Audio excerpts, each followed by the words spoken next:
live. Siri wana yenguliddeyo baana gwe boonooziwa. Kakati ku musango guno njagala kuteesa bwenti. Nze njagala buli musajja yenna abadde nga ayingira mu nnyumba ya Hajjat bamuggyeko enkwaso. Okitegeera? Tugenda kunnyampya tiimu ya Hajjat mayiro 8 kale esaaga tugenda ginyampya mayiro 8. Nze sibeerango ku ludda lwa full figure naye full figure leero ndi naye lwaki twagala mazima tetulina kye twagala kirala twagala mazima na bwenkanyi. Tosobola kungamba nti omusajja akuzizza abaana okuva mu buto olwaleero nti akutta omwana ow'emyaka egyo gwazzaakuze tugenda banyampya mayiro 8 tiimu Hajjat. Okitegeera?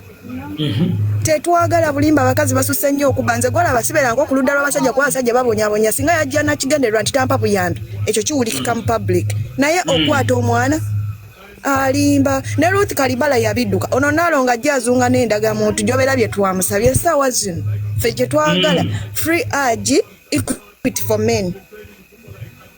Okitegeera?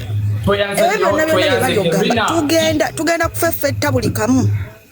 Saaga t-shirt naziguze ddanya ngulidde abantu bana. Lina must shine. Wanji? Lina must shine. Lina must shine. Musaaga equity for men ate nga tuli bakazi. Kale tweyanzajja akadamba bannange musula bulungi. Akadamba enamba nagifunyera ngenda kujja mu inbox yo. Yeah.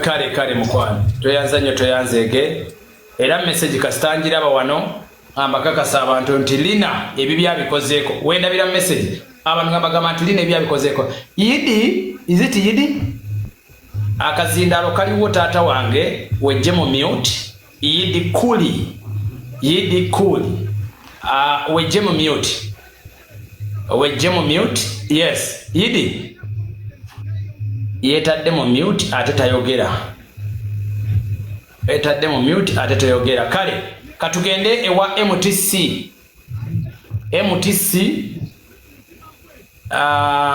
akazindalo kaliwo gwanira wosinzidde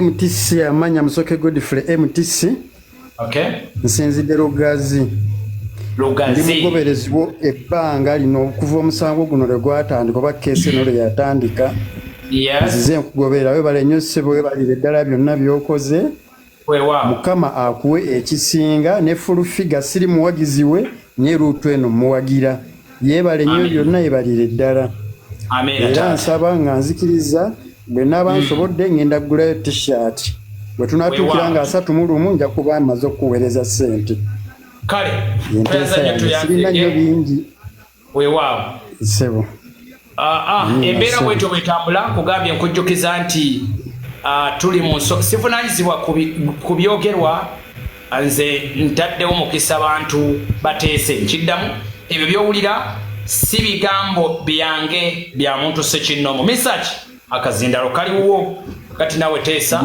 ate nga bwe mutambinga sukuli baganda bange meeya nze nnyo meeya weewaawo taata wange weebale obuweereza obulungi weebale kusiima ate nakugoberera nteekateeka zino zonna weewaawo olwaleero gye ntambulidde gyengwiridde kunotanyiga onyiga kyakimanyi sikuyise banne bwe nkuyita wano keeping a discipline zino live zaffe zino ez'abalala bali misa kigenda maaso yes gyengwiridde ku ssimu omukyalo omu mukwano gwa Hajjat Zula ye yakubira interviewer omu nga amuwa obujulizi era nga n'omukyalo oyo amannya gasirikiddwa nga mweteefuteefu okulumiriza mukyala Zula Hajjat Zula nti ekintu kino baakipulaninga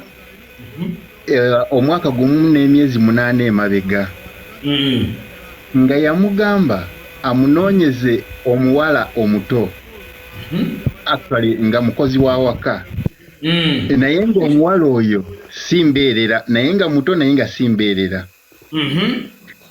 nga gwayagala okukozesa mukazannyo kano Rina akanamba dozo kafunye kaleta mwezi enosi. Omukyala n'amugamba naye abaana abazadde b'omwana ono ebintu ebyo tebibayise bubi. Kati oluvannyuma n'asalawo okukozesa ensonga eyali emuganye okukozesa muwala we. Muwala we yali yayinako ko boyfriend ne bamukwata polisi y'e Kajjansi. Ne bamulyamu sinsi obukadde 20. Era ensonga lwaki yali tayagala Nisha kulabika nti gwazannyisa obuzannyo buno nga yagala okufunayo omuwala omulala omuto embeerera. Amini nga si mbeerera. Naye bwe byagaana ebyokufuna omuwala omulala kwe kusalawo okuleeta Nisha mu nsonga ezo.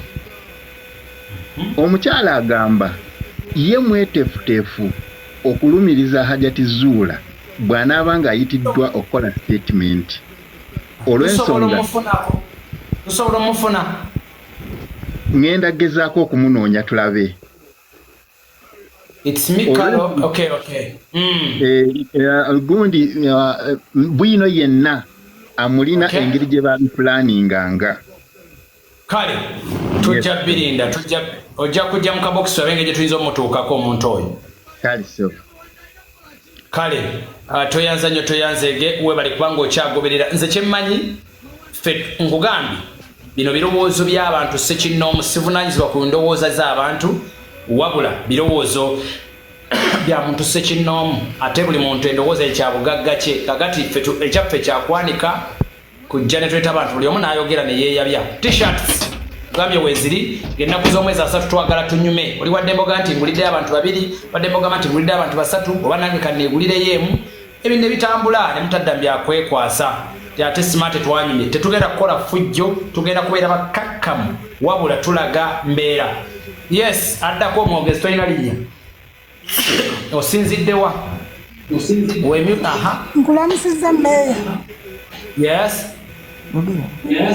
Jebaleko mmeeya webala otuweereza nsinzidde wano Saudi Arabia. Muli mutya abantu b'e Saudi namwe muganya okwebaka je tulifa tetuneebaka buno bwakakya tuwuliriza bifa ku Hajji twagala bwenkanya ku Hajji.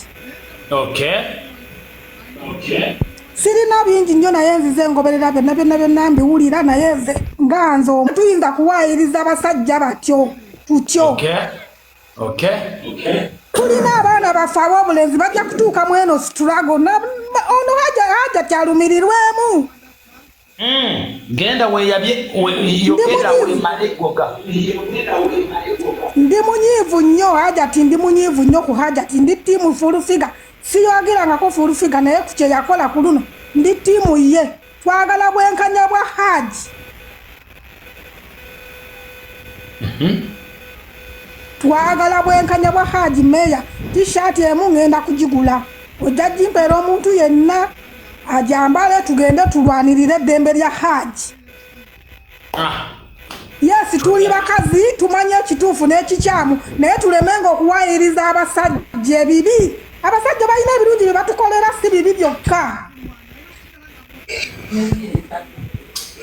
Ate omuntu bwakolanga ekibi kimu takwerabizanga birungi 10. Nze nina obusungu bungi nnyo ku Hajjat n'abakazi abalala abagwa mu ttuluba eryo abalowooza ebibi byokka ku basajja. Tetuganya abasajja batukola ebibi naye batukolerako n'ebirungi. Bannange twagala bwenkanya bwa Hajji. Nze ndi munyiivu n'amaziga ganva mu maaso buli lwetunuulira Hajji n'empulira ebiboozibozi. Bannange twagala bwenkanya bwa Hajji akuuma atakuumira mpeera. Nkongedde eddakiika